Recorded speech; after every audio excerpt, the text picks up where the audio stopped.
संवैधानिक रूप में उचित नहीं है कि राष्ट्रपति को इतने बड़े फैसले से बाहर रखा जाए। दुर्भाग्य की बात है कि पूर्व राष्ट्रपति रामनाथ कोविंद जी को वो सब अवसर नहीं मिला, सम्मान मिलना चाहिए।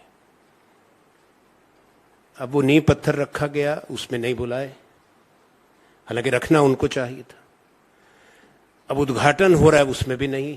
तो एक सैद्धांतिक बात है। हमारा मत है कि संविधान का सम्मान नहीं हो रहा और ये न्यायोचित नहीं है। माननीय प्रधानमंत्री जी को, राष्ट्रपति जी को आग्रह करके सम्मान से बुलाना चाहिए। ये बात भी अच्छी नहीं, संदेश अच्छा नहीं कि पहली बार कोविंद जी थे। कांग्रेस अध्यक्ष ने आज इस पे अपना कुछ बयान दिया है और अब एक हमारी अनुसूचित जाति की ट्राइबल राष्ट्रपति हैं, महामहिम, उनको भी दूर रखा जाए। ये क्या संदेश है इसमें?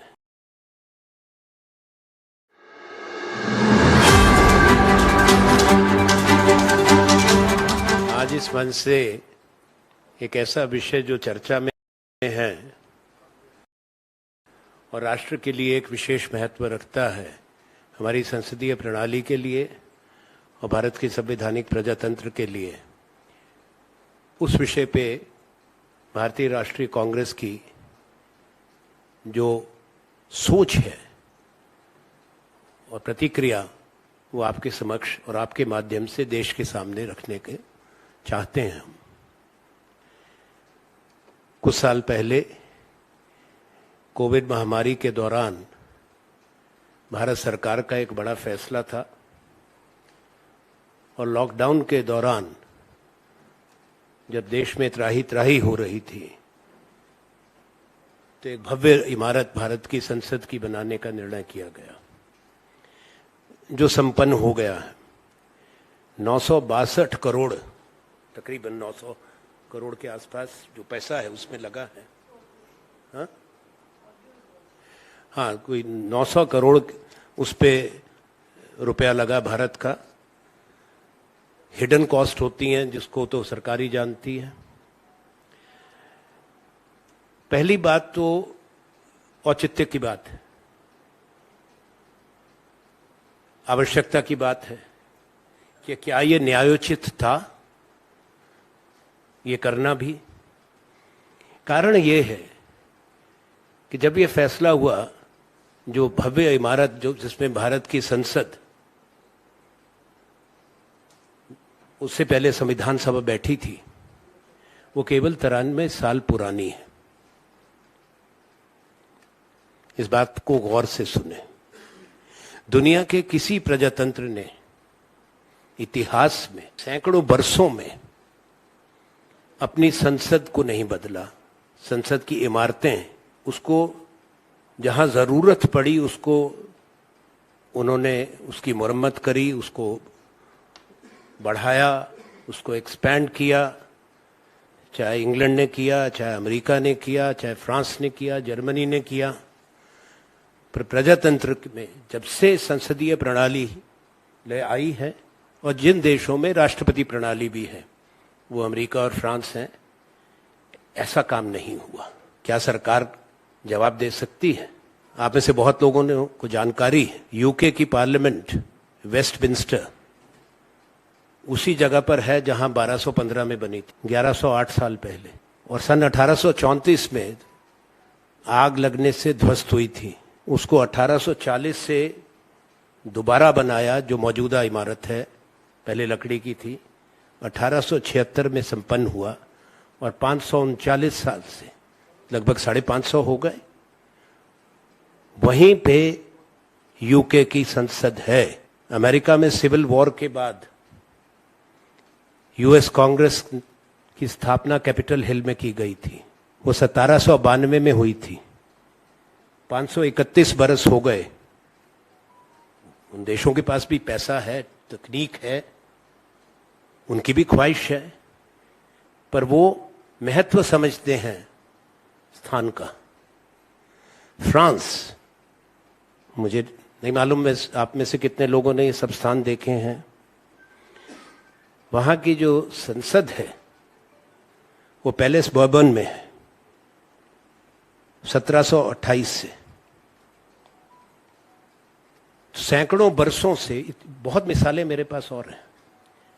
जर्मनी की है, हिटलर के समय में राइक्सटाग जो बुंडेस्टाग है जल गया था, जला दिया गया था। उसके बाद जर्मनी का बंटवारा हुआ था द्वितीय विश्व युद्ध के बाद। उनकी राजधानी बॉन चली गई थी, बर्लिन भी बंटवारे में गई थी। जब जर्मन रीयूनिफिकेशन हुआ उसके बाद दोबारा बॉन से राजधानी वापस बर्लिन आई और पुरानी जो जगह थी उसी पे दोबारा, उसी स्थान पे, उन्हीं नक्शों पे उन्होंने दोबारा बनाई इमारत। और ये दुनिया के दूसरे जो महाद्वीप हैं जहां प्रजातंत्र का सम्मान होता है वहां भी यही है। पर अब इमारत बन चुकी है। मैं ये भी यहां पे कहना चाहता हूं कि पहले भी जो बनी थी, हमारी तो इनके तुलना में बहुत कम आयु की है और बड़ी मजबूत इमारत जिसको आप सबने देखा, उससे देश का एक संविधान ही नहीं है वहां बनाया गया। इतिहास जुड़ा है भारत की आजादी का। वो केवल एक इमारत नहीं है, भारत के लिए, भारत की जनता के लिए। अब ये कहना आसान है कि अंग्रेजों के वक्त की बनी थी। किसका पैसा था? भारत का। कहां के कारीगर थे? हिंदुस्तान के। कहां के मजदूर थे? हिंदुस्तान के। ये पत्थर जो रेड सैंडस्टोन है कहां का था? हिंदुस्तान का। दिल्ली से 40 किलोमीटर दूर पे जो अरावली के पहाड़ है वहां से पत्थर था। तो सरकार को ये बातें जो उठाई जा रही हैं आज, उसका जवाब तो देना पड़ेगा। दूसरा संवैधानिक प्रश्न है, क्या है भारत की संसद? भारत के संविधान के आर्टिकल 79 में स्पष्ट रूप से उल्लेखित है। मैंने कल इस पे टिप्पणी करी थी, आप में से कुछ ने देखा होगा। संसद भारत की, पार्लियामेंट, वो कौन बनाते हैं? राष्ट्रपति,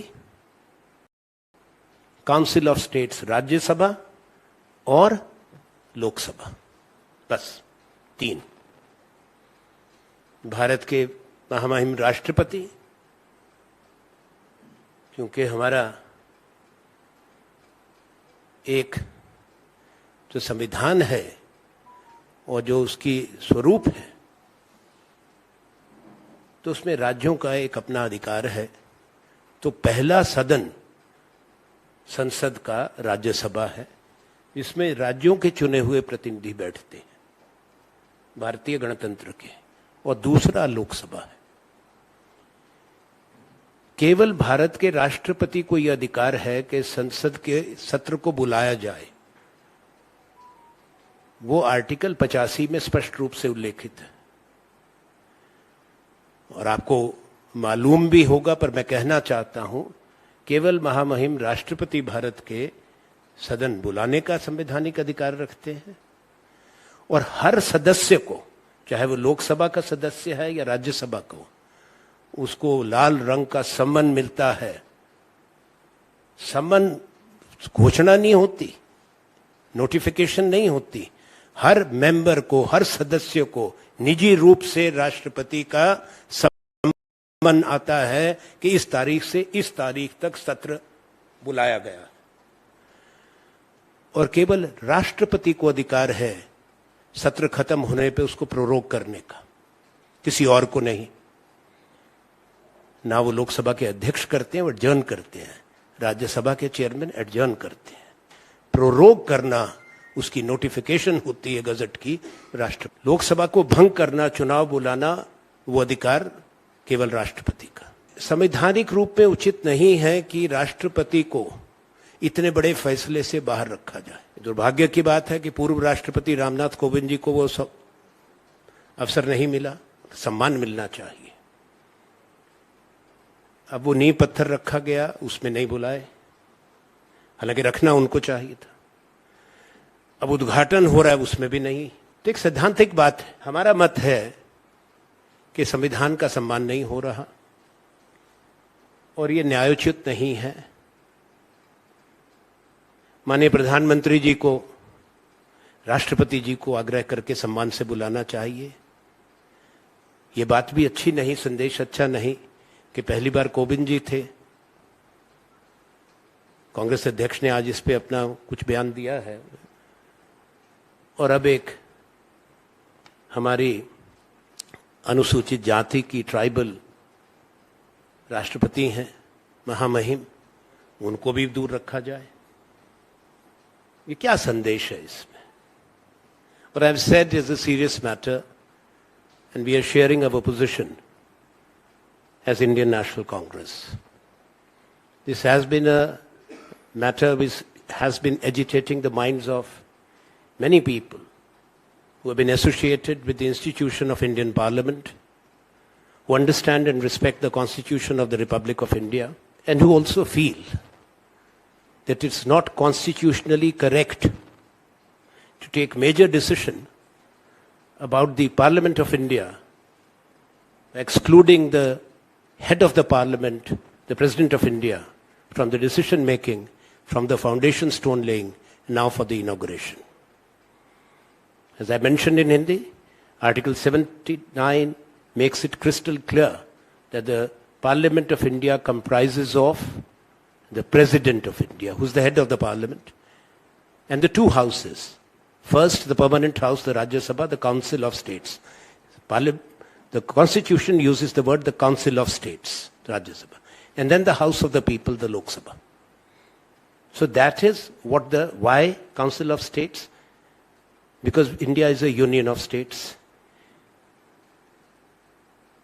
And the chairman of the Rajya Sabha is number 2 in the warrant of precedence, the Honorable Vice President of India.